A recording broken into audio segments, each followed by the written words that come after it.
do you guys have already a plan for how many seasons you want Perry Mason to have? Well, the great thing is there's a ton of story we can tell. There is no true justice. There's only the illusion of justice.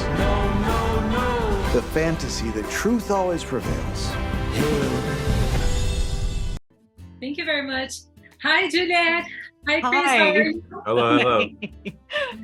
I'm so happy to be here because Perry Mason is one of my favorite shows. So it's such a pleasure to be here. And I love both of your characters because I feel double represented. Not only because I'm also Black. So I feel you guys pain during the show. So for me, it's very special to be here. And one of the things that I love about Perry Mason is the fact that we haven't had many noir mystery shows on TV. This is not something that happens. And I love that makes the show so unique, not only to me, but also for HBO. And I wanted to know from you two, from your perspective, what makes Perry Mason so unique now? Why do we always look at each other? I know, we always It's so sweet. You want me to go first? Yeah, go. I think what makes Perry Mason unique now is its pace. I think the pace of the show, it doesn't drive so quickly down the road and offer a lot of red herrings and distractions. It's a show that really allows us to get to know the 1930s of Los Angeles. So really the pace I like a lot. I didn't even think of that, and I second it 100%. You're right.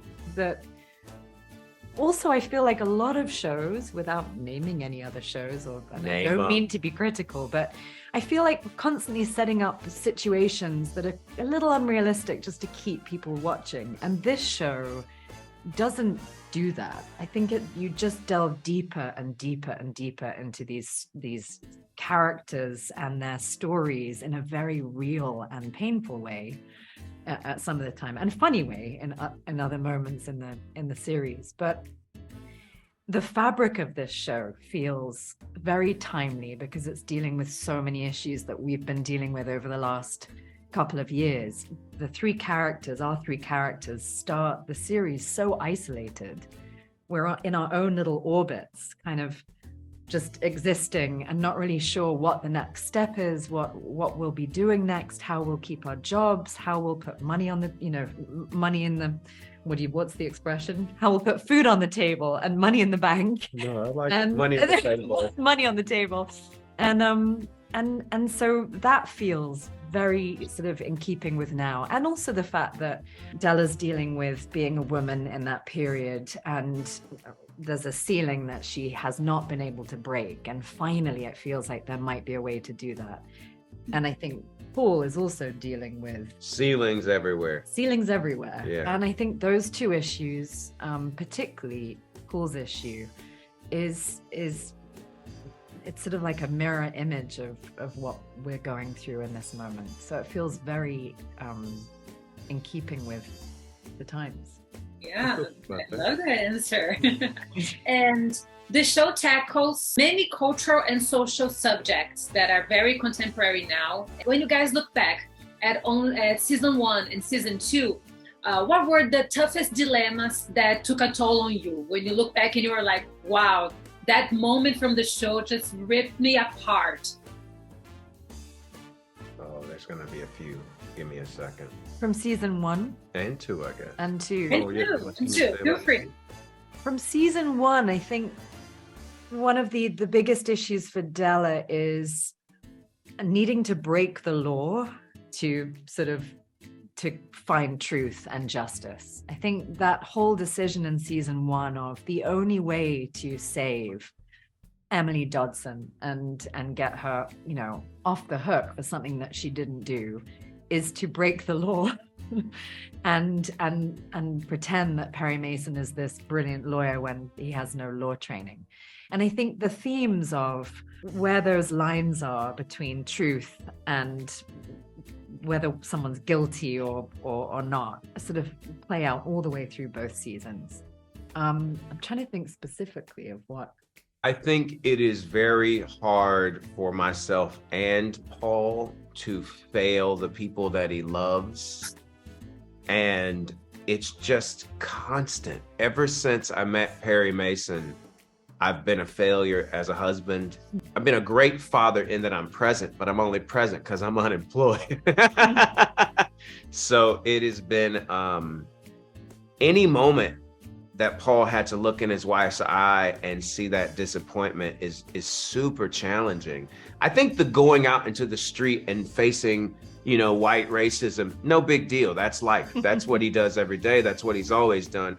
He can't, it's difficult to navigate it without a badge and without that, protection of being a police officer, but it's not unfamiliar. What is unfamiliar to him is this version of himself that he's becoming that is nothing like what he thought he would be. And just facing that guy every day, I think, is his biggest challenge. Yeah, and we feel that. In both of your characters, we do feel those dilemmas. Guys, thank you so much. It was such a pleasure to talk to you. 6 minutes. That was it. Yeah, it's because she talked so long. I'm so sorry. Thank you so much. I love the fact that you guys give me like very long answers. I'm just here to listen. Thank you very much. Hi guys, how are you? Good, how are you? Good. I'm doing fine. Congratulations on Perry Mason. This is one of my favorite shows. And I love the fact that we have this very vintage character. Perry Mason is an iconic literature character, but you guys were able to make it fresh and brand new for us today. What is the secret of Perry Mason's mystery quality?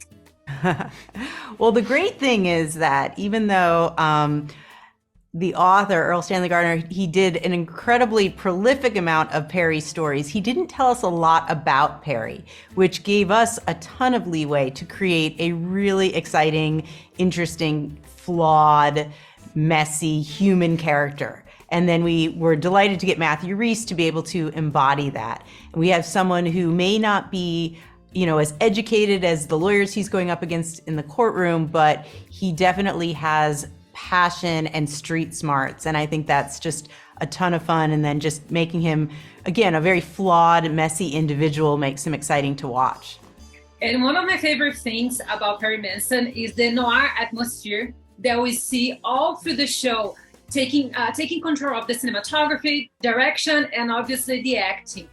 So please tell me, what were the biggest references in terms of noir productions for Perry Mason?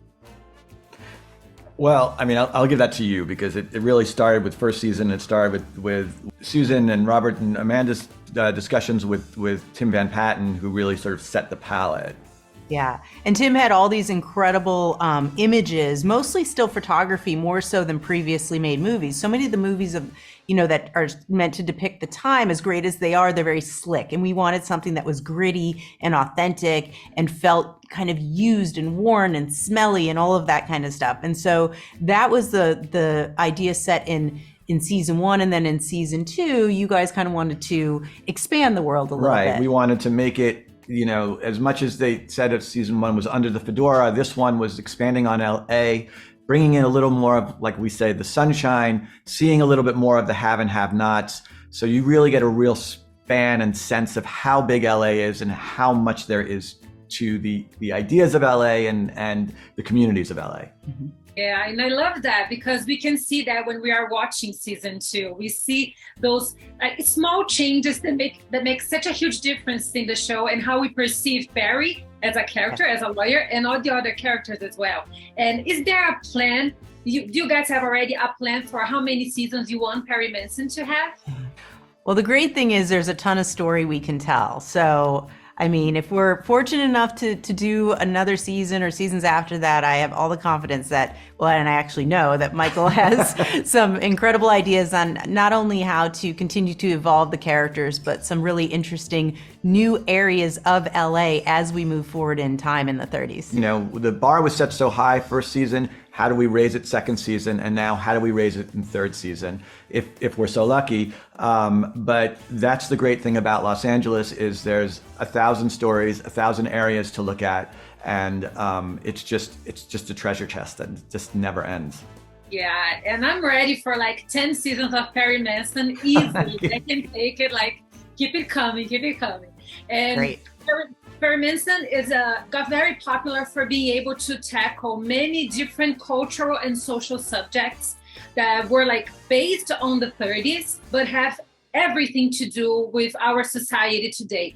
How do you guys manage to make Perry Mason, so contemporary with us today?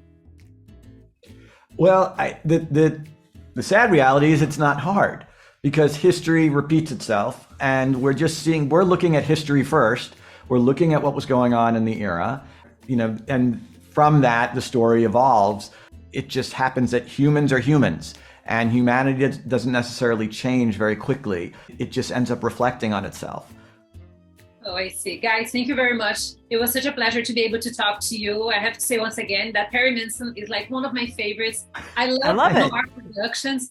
I just love noir productions. And we don't have television shows about noir detective stories. So for me, it's a breath of fresh air. So thank you very much. It's a huge pleasure for me to be able to be here talking to you. Oh, thank you so much. It's not justice that's an illusion. It's a system.